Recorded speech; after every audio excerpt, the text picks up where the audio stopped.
The Age of Enlightenment, otherwise known as the Age of Reason, was during the 18th century. The Age of Enlightenment established a logical system of ethics, aesthetics, and knowledge. This name was given to the time period to express the trends in thought and writings after the impact of the Middle Ages.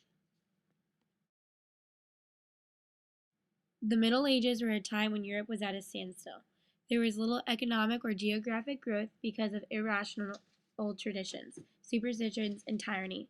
The major effect on Europe getting out of this terrible condition was a natural disaster. The Black Death caused massive decrease in population and helped redistribute the wealth in Europe. Making everyone better off, it gave more time for intellectuals to question old theories such as Aristotle's. This started a movement which promoted two philosophies: empiricism, knowledge through experience, and rationalism, any viewing appealing to rational thought for proving something. These new ways thinking that were based off of rational and scientific ways of viewing the world.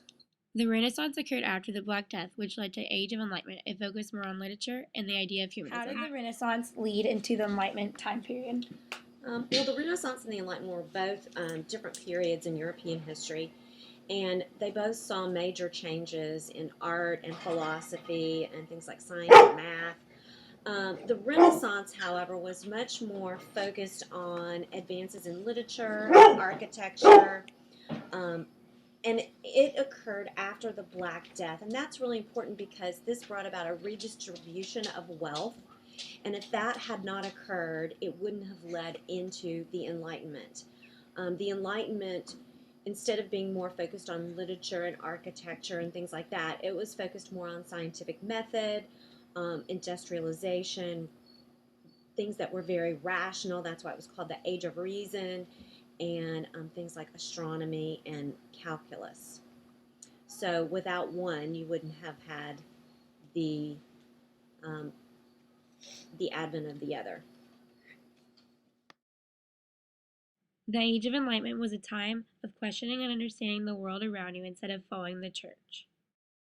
Alexander Pope was a poet born in England whose philosophies expressed neoclassicism. Neoclassicism was a study of new, classical style in art, literature, architecture, music, but from a new perspective or with a new motivation. These movements were dominant in enlightening Europe to try to find new and scientific ways of viewing the world during the 18th century. In Alexander Pope's poem, Essay on Criticism, used nature as a main way to study the world instead of studying Aristotle's or even the church's teachings. His three main reasons for studying nature were that all sound judgment and true wit is found on the observation of nature, that false wit arises from a disregard of nature and an excessive affection for the conception of the mind, that the true standard for determining what is natural in poetry is to be found in the best works of the ancient Roman and Greeks. The theme was that if you are going to study man, you must study earth, which also was a reappearing theme in most of his works, like From an Essay on Man. His poem, From an Essay on Man, not only states the importance on nature, but also talked about humanism, which is a key theme during the Age of Reason. As Pope writes, "Know then thyself, presume not God to scan, the proper study of mankind is man."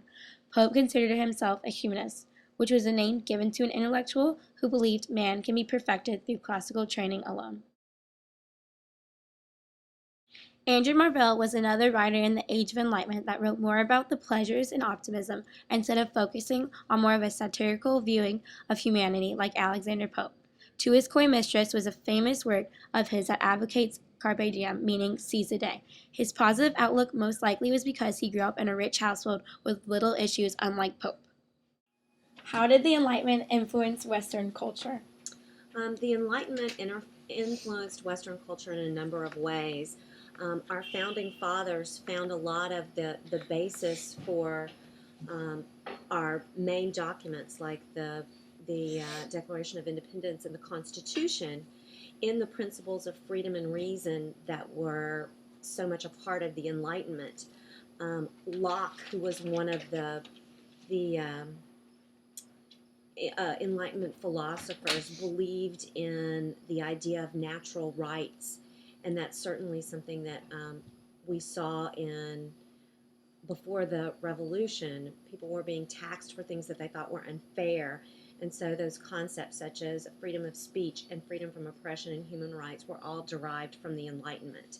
And some of our founding fathers, like Thomas Jefferson, was really a huge fan of Locke, I guess, if you were going to say it in modern terms. And so he really found a lot of his ideas important and put those into place.